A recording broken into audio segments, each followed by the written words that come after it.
So this is Module 6, Part 2. This one's not as long. Question 1. What is the difference between a burglary and a robbery? What pertinent information does the telecommunicator need to obtain about the reports of these types of incidents? So burglary is a crime that involves unlawful entry of a structure to commit a felony or theft. Robbery is taking of property by force or threat of force. And the information needed: where is the exact location of the incident, business or residence name, burglary hold-up alarm, anyone observed in area, description, any vehicle observed in the area, description, symbols, any signs of forced entry, has the keyholder been notified, or are they responding? Keyholder's name, vehicle description, estimated time of arrival. Question 2. Describe the different types of burglar alarm systems that are available, including enhanced alarm system and panic button. How are alarms triggered? Many feature Hold on. Due to many features, various events of other home monitoring systems, newer systems allow for remote control of lights and locks. Systems are available that are designed to protect seniors living alone of crime, home accidents, and medical emergencies. So there are sensors on the doors and windows. There's also, I believe that there's sound ones, but I looked that one up because I could not find it. Question 3. When taking a call from an alarm monitoring system, what pertinent information does the telecommunicator need to obtain in these types of incidents? They need to ask what alarm company, event number, address of the alarm subscriber, the type of alarm, including triggering method, motion detector, glass breakage, etc. The specific location of the triggering device, rear door, front hall, etc. Detailed information about the premises, including commercial versus residential. Detailed direction, any hazardous materials stored in the facility or other hazards the responders should know about. Question 4.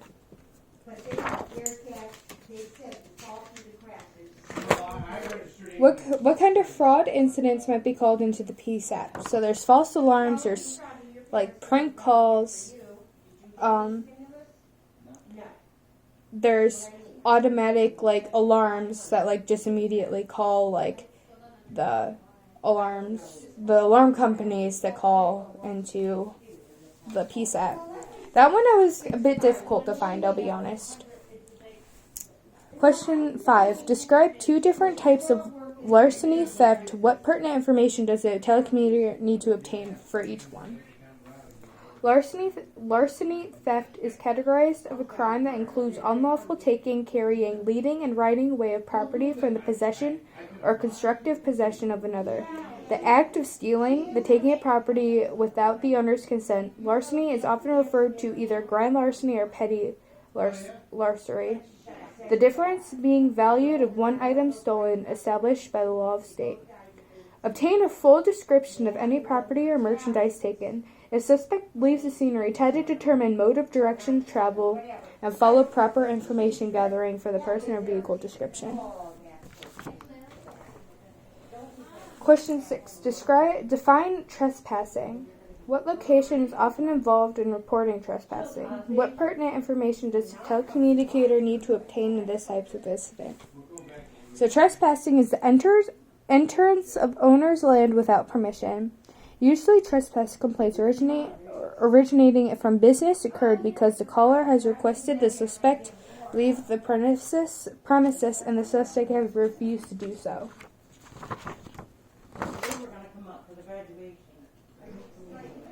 And the pertinent information is exact location of the incident, in progress or delayed report, suspect-specific questions, obtain physical description, has the suspect fled the scene, if so, direction and mode of travel. Is there a restraining order in place? Has the owner been notified? Has the suspect been asked to leave? How are they trespassing? If on vacant land or building, is property posted? Question 7. Define vandalism. What pertinent information does the telecommunicator need to obtain for this type of incident? Vandalism is the act of destroying, defacing, or damaging public or private property maliciously. Information includes exact location of the incident, in progress or time-lapse, nature of vandalism, suspect, no description of suspect, follow physical descriptions and questions. If suspect fled the scene, mode and direction of travel, vehicle description, symbols, property owner known, owner present or responding.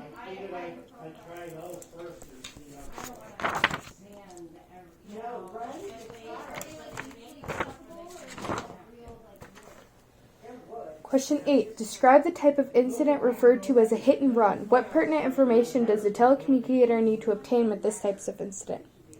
A hit and run incident is a crash by which the driver of a vehicle is involved in a collision with a person's or a motorbike and any other vehicle or property and fails to stop to give or leave his or her name, license number, and any other information required by the law of the state with other parties involved. Information needed is roadway blockage. When did this occur? Time lapse. Are the vehicles and victims still there? Are there any apparent injuries? What are they?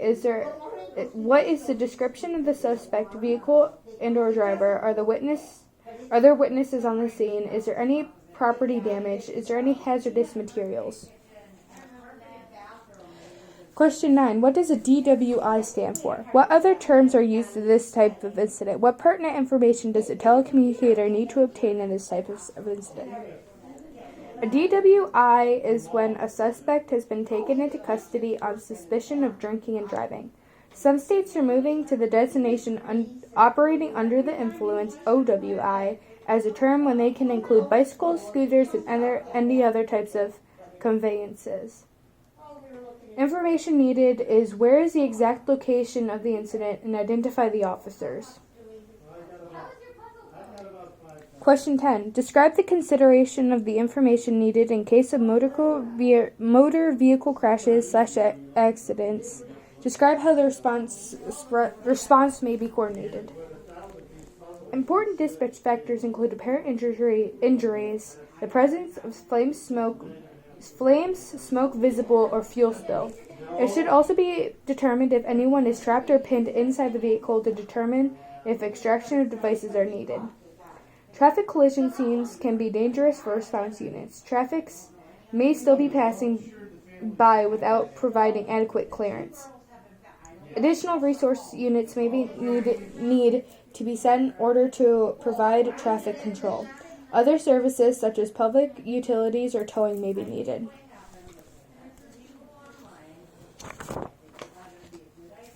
Question 11. What is carjacking? What pertinent information does the telecommunicator need to obtain for this type of incident? Describe how response may be coordinated.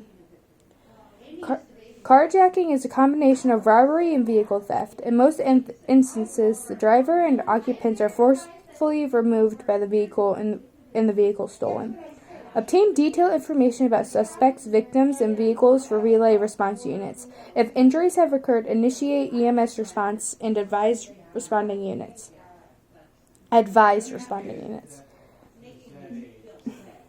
Information needed. Where is the exact location of the incident? Vehicle description, symbols, just occurred or time delay. Did the caller see the direction of travel? Did the caller see/know the suspect? If so, go to physical description questions. Has the suspect fled the scene? If so, direction and mode of travel. If carjacking, are occupants still in the vehicle? Injuries, direction of travel. Is the vehicle equipped with OnStar or any other similar GPS systems? Caller information, name, address, and phone number, etc. Question 12. What is unauthorized entry into a vehicle? What pertinent information does a telecommunicator need to obtain with this type of incident? When a caller reports an unauthorized entry of a vehicle or larceny from a vehicle in progress, time is critical because the time is required to commit the crime in mere seconds or minutes. Information needed is where is the exact location? Where's the caller? Did the incident just occur? If not, what is the time lapse? What is what was taken, description of the item or amount of money. If force was used, consider this robbery and refer to your protocol for robbery. Suspect-specific questions obtain physical description. Has the suspect fled the scene? If so, direction and mode of travel. Vehicles, symbols. If the suspect is in custody. If so, where is the suspect being detained and the suspect being contained? Is the suspect violent or combative? If a juvenile, has the parents been notified or are the parents present? Okay. Question 13. Describe the telecommunicator might handle call reporting unintended acceleration of a vehicle. What type of vehicle are you driving? What have you already done to try to stop the vehicle? Is your vehicle and or you familiar with how to operate it? If I tried to assist with instructions. Pre-arrival instructions. Firmly and steadily apply the brakes. Do not pump the brake. Use both feet if needed. Shift the transmission into neutral or the end position. Steer the vehicle into a safe location and shut off the engine.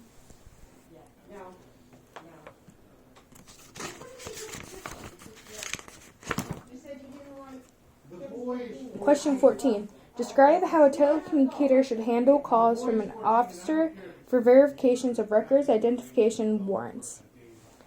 Whenever a unit of field requests a recording, warrants are wanted or license check, the process may require information and steps similar to the following, depending on the agency's procedures. What is the name of the suspect? What is the date of birth? What is the address? Is there any other pertinent information needed to carry out record checks? The dispatcher will contact Records Bureau, I can't pronounce that, and furnish them and any other information provided by the units. The telecommunicator will check the information using any database and provide by departmental policy such as NCIC or Registry of Motor Vehicles. The telecommunicator should request a check of any unentered warrants that may not be appeared in the computer search. The telecommunicator will relay results of records / wanted checks in requesting units.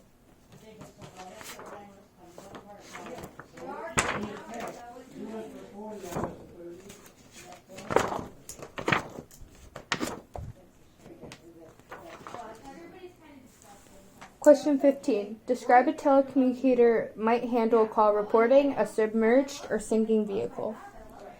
The incident involving a vehicle in any body of water. Are you in a safe place? What is the exact location of the vehicle? Landmarks, nearest roadways, and access. Attempt to get specific location information using geographic features.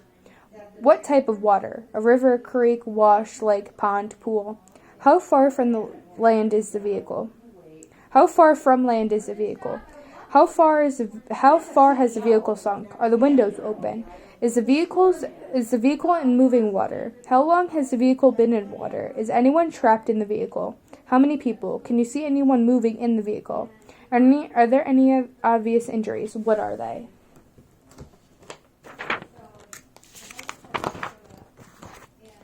Question 16. Describe the kinds of aircraft emergencies that might be reported into a PSAP.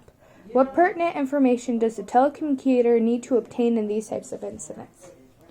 The most common scenario for an aircraft in distress would be the pilot or radio air traffic control to declare an in-flight emergency and requesting priority clearance of the land to the nearest possible airport.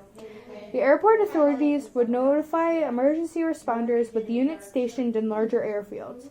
However, plane crashes can happen with no communication when the cockpit is possible.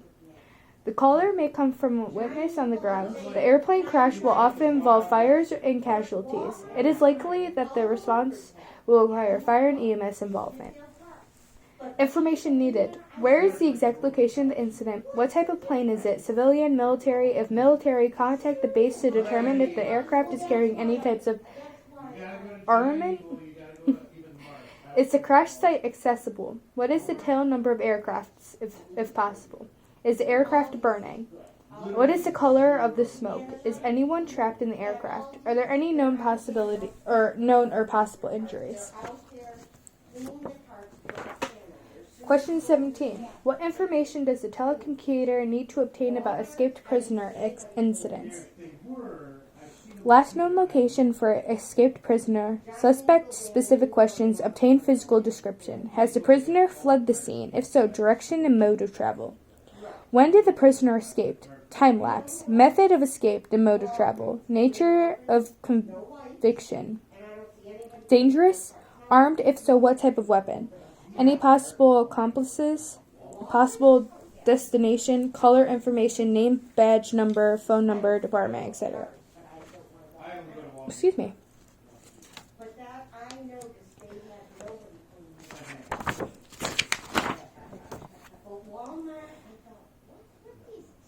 Excuse me. There tends to be 3 types of reports about narcotics. What are they? What pertinent information does the telecommunicator need to obtain about these types of reports? There's sales/distribution, possession and use, manufacture, and overdose. Information needed. Exact location of the incident, in progress or time lapse. What is the nature of the incident? Suspect vehicle or vehicle description, symbols. If narcotic overdose, where is the victim? Who is the victim? What type of drugs taken? What is the victim conscious, breathing normally? If conscious, is the victim violent? Any other people present? Deliberate or accidental overdose. Question 19. Describe the telecommunicator might handle a noise complaint. The role of law enforcement is responding noise complaints depend on the jurisdiction. Some local authority, some locality, I can't pronounce that, has adopted noise codes that specify a division in enforcement between various departments. Noise from bars and nightclubs may be routed to one agency, while construction and evacuation noise, I can't pronounce that, to go to another, is unruly groups of raucous partygoers, is handled by yet another department. Please be familiar with the noise regulation enforcement policies in your location. Information needed is exact location of the noise, nature and complaint, barking dogs, loud party, loud music, etc. Is there fighting or other disturbances associated with this incident? If yes, change the call into a disturbance.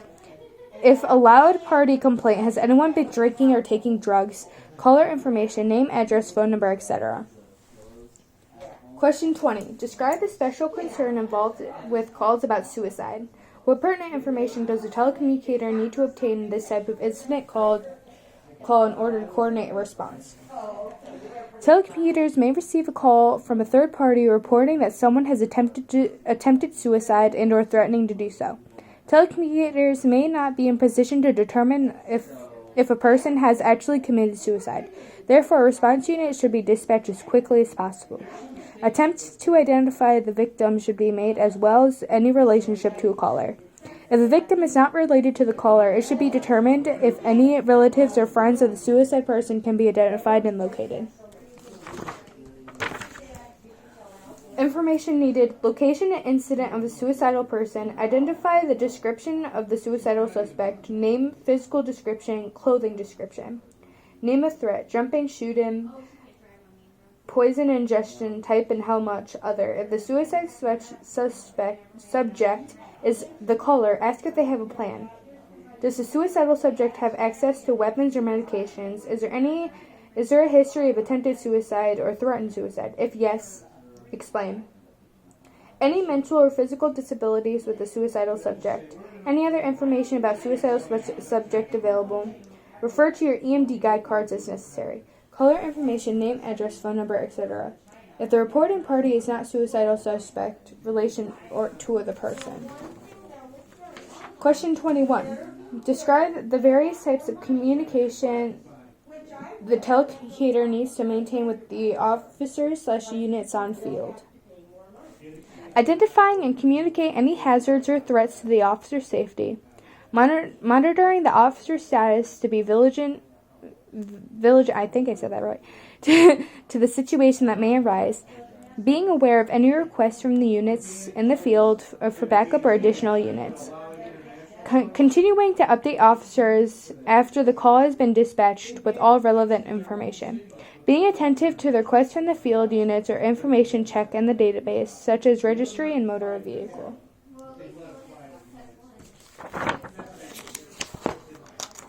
And question 22. Describe the different phases of the pursuit, either foot or vehicle, and the role of the telecommunicator in each one. If during the process, so this is foot pursuit, I'm just saying that now. If during the process of making a brief investigatory stop and the process of detaining and or arresting a suspect, that person flees the scene on foot and runs away. The officer may decide to engage in a foot pursuit, provided that the pursuit is permitted by departmental policies. There may be a requirement of 2 officers to be on scene. No pursuit is routine, and the risk may be considered before the pursuit. Number of suspects in the neighborhood, traffic conditions, and availability of backup units. For example, in the event of a foot pursuit, the law enforcement telecommunicator is responsible for receiving, recording, and immediately reporting incoming information about the suspect from the officer, involving it in the pursuit to the officers nearby. During the pursuit, the lead officer will provide dispatch with tactical information to coordinate the pursuit.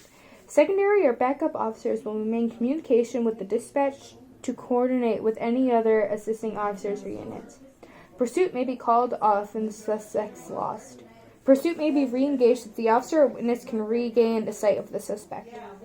The pursuit may be terminated in accordance with the departmental policy. For example, when the threat of public safety outweighs the benefit of immediate apprehension, or if the officer is injured. If the suspect is apprehended and arrested, the arresting officer typically notifies the telecommunicator and stand by for a patrol supervisor to responding or termination points.